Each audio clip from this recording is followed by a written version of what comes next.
Komuniti kami bermula dengan hanya 20 orang saja dan sekarang sudah membesar menjadi 100 lebih lah. Komuniti Kreatif Journaling Malaysia. Di sana kita sharing, kita kongsi pelbagai perkara berkaitan dengan journaling, kita kongsi idea, kita kongsi macam hari ni lah, kita kongsi peluang untuk berada di Pesta Buku. Boleh hubungi saya. Saya akan boleh jumpa saya nanti di stesen buku. Saya akan bagi kontak.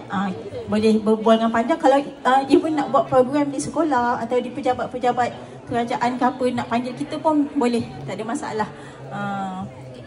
Jadi bila ada komuniti ni, nak tahu juga apa aktiviti yang komuniti ni selalu buat.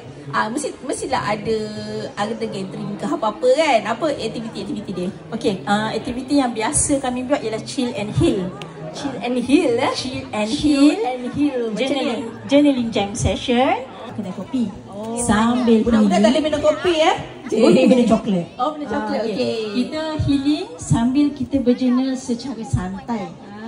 Santai saja, biasanya dalam 10-15 orang macam tu. Dan kita ada journaling jam session untuk grup yang lebih besar. Macam kita sekarang ni tengah journaling jam session. Ini journaling jam lah ni. Journaling jam lah. Nanti cakap dekat mak dengan ayah, saya join journaling jam. Sedap sikit bunyi dia. Okay. So kita buat beramai-ramai dengan ahli-ahli komuniti, dan ada juga yang ahli komuniti bawa anak-anak diorang, kita buat bersama-sama. Dan ada juga kita buat gathering. Kalau kata tadi yang paling muda 22 tahun kan, kira kalau kata sleep over orang tua lah, bukan? Selalunya yang sleep over ni budak-budak kan. Ni orang tua. Ya, millennial punya sleep over kan.